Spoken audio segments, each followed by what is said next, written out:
कृष्णाय वासुदेवाय हराय परमात्मने प्रणतकृष्णाशाय गोविन्दाय नमो नमः। नमो पंकजनाभय नमो पंकजमालिने नमो पंकजमित्रय नमस्ते पंकजांग्रये। আজ এখানে আলোচনার বিষয়বস্তু হচ্ছে শ্রী শ্রী প্রবোধানন্দ সরস্বতী পাদের বিরচিত শ্রী রাধা রসদানদি। তার এই গ্রন্থে 106 শ্লোকে তিনি প্রার্থনা করেছেন, কামাং তুলিকয়া করেন হরিণা জালপ্তই কৈর কিঙ্কিতা নানা কেলি বিদগ্ধ গোপুরমুনি বিন্দে তথা বন্দিতা যা সংভুক্ত তয়াথ থতোপনিষদং হৃদয়ং বিদ্যাতীর্থে সারাধা চরণোদয় মম গতি লাস্যে কৈলীলাময়ী।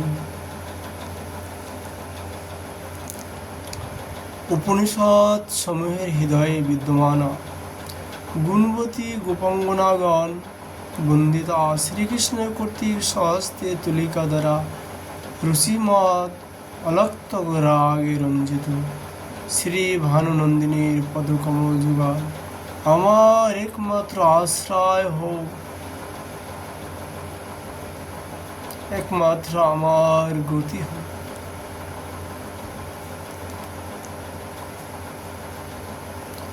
শ্রীপাদ তার এই রাধারসদানী গ্রন্থে 107 শ্লোকে তিনি প্রার্থনা করলেন, সান্দ প্রেমের রসে গো বর্ষিণী নবন মিলন মহামাধুরী সাম্রাজ্যই কবুরণী কেলি বিভবত কারণ্য কললিনী শ্রী বৃন্দাবন চন্দ্র চিত্ত হরিণী বন্দে স্প্রদ গোবা বাগুরে শ্রী রাধে নবকুঞ্জ নাগুরি তবু কৃতাস্মে দাস্য উৎসবই।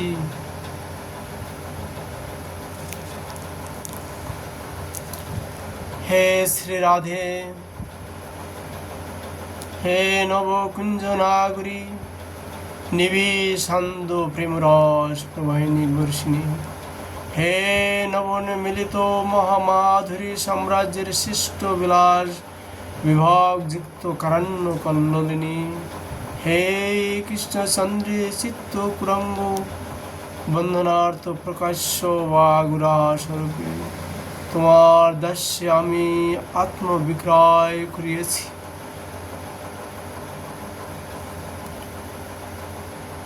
সেদাপুর কুসুম চয়নই দুরত কণ্ঠ কাঙ্কু বক্ষ যে অশ্ব অস্থিল কবিলয়ন্ত ঘর্মম ভসৈব অষ্ট সখ্যা হিম পবনত সব্রনরাধিকিতে কুরু সেবং স্বঘটিত মহাগোপায়ে পৃষ্ঠ সঙ্গম। 208 শ্লোকে গ্রন্থপাদ ইস প্রকার প্রার্থনা করছেন, হে শ্রী রাধে, প্রিয় প্রিয় সঙ্গ জনিত রেখাঙ্কিত অঙ্গ কুসুম চয়নে কণ্ঠ ক্ষত হয়েছে বক্ষ যে চিত্র আদির বিলায় ঘর্মের দ্বারা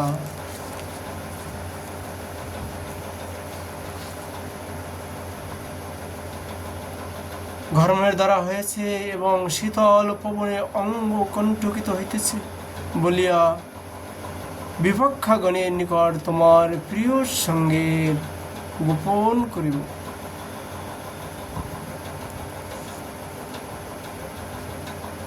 অর্থাৎ আপনি যে অত্যন্ত প্রশ্রান্ত হয়ে পড়েছেন সে কথাটি আপনার প্রাণ প্রিয় শ্রীকৃষ্ণের নিকট আমি বলবো না,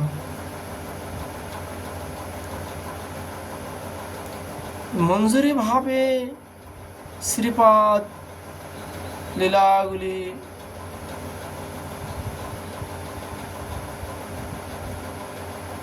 তার সম্মুখে দর্শন করছে, তাই এইরূপ প্রার্থনা করছে।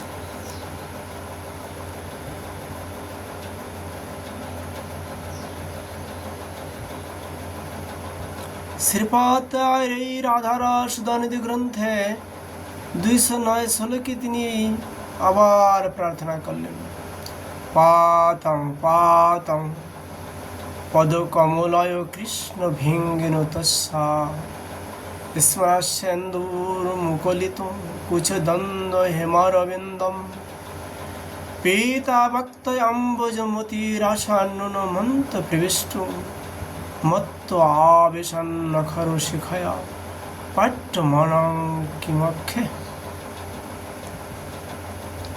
মধুসূদন, তোমার চরণ কমলে বারম্বার পতিত হইয়া এবং অতি সুস্বাদু হেতু মুখ কমলের মধু পান করো, অতিশয় আবেশে অন্তঃস্থলে প্রবেশের জন্য মৃদু হাস্যযুক্ত কোমল মুখের মুখালিত কুজ দ্বন্দ্বকে নখর দ্বারা বিদীর্ণ করিতেছেন, ইহা আমি কবে দর্শন করিব।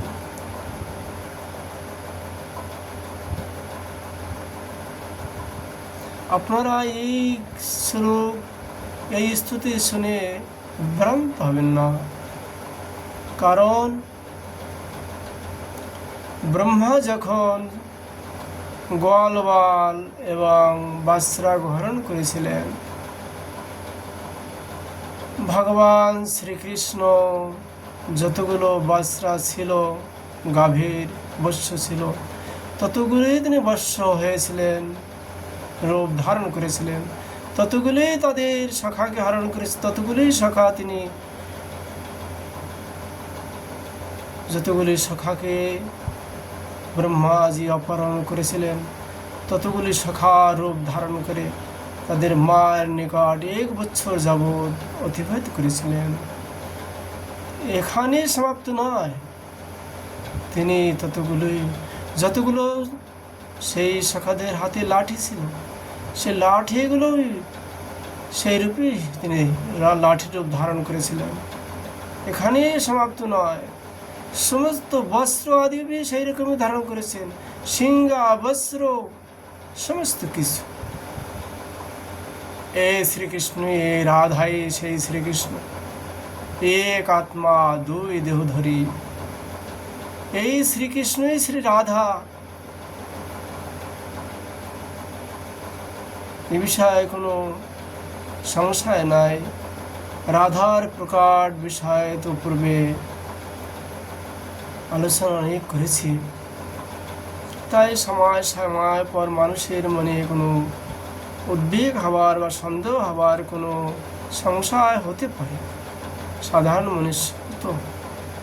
এই জন্য মাঝে মাঝে যৎকিঞ্চিত এ বিষয়ে আলোচনা করতে হচ্ছে যে রাধা কে? রাধা স্বয়ং শ্রীকৃষ্ণই রাধা। যদি বলেন তো মানবের মতন দেখা যাচ্ছে তার চরিত্র, যেরকম আপনারা বাংলা ভাষাটা আমি তো সম্পূর্ণটা বলতে পারছি না, তথাপি খোয়া দিয়ে যেরকম সর্প বানানো হয়, সেটা কি সর্প হতে পারে? কখনোই না, মিষ্টি হতে পারে, সেটা মিষ্টি লাগবে, সে সর্প হতে পারে না। তদ্রূপ ভগবান শ্রীকৃষ্ণের যে লীলা, চিন্ময় লীলা, এটা প্রকৃতি মানুষের সঙ্গে কোনো সম্পর্কই নেই। যে আত্মা সমস্ত জীবের হৃদয় নিবাস করেছে,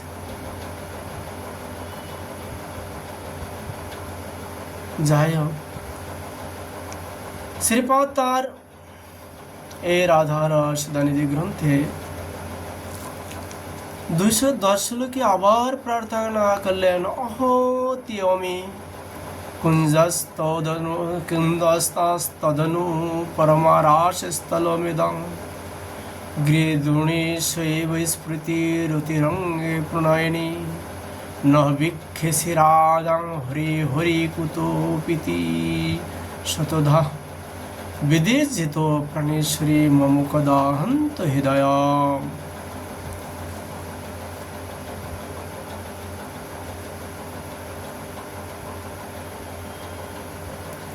সেই মঞ্জুল কুঞ্জসমূহ অনুপম রাসের স্থল এবং রতির অঙ্গে প্রণয়নী গৃদ্রণী ও শোভিত হইতেছেন।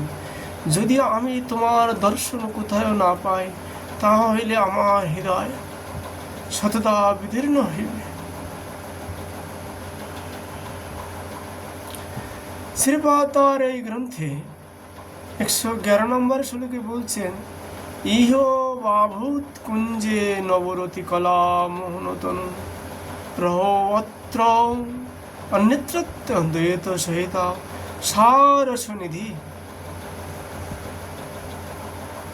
এই মঞ্জুল নব নিকুঞ্জে মোহন তনু নবরতি কলার অনুষ্ঠান হয়েছে। এই স্থানে সেই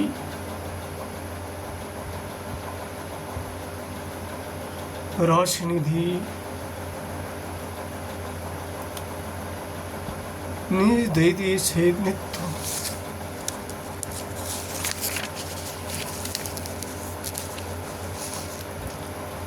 করিয়াছিলেন শ্রী রাধে। এইরূপ তোমার পীযূষ লহরী চরিত্রের পুনঃ পুনঃ স্মরণ করিয়া কবে আমি চমৎকৃত হইব। শ্রী রাধারাস নিধি গ্রন্থের আলোচনা আমরা আজ এখানে বিশ্রাম করছি।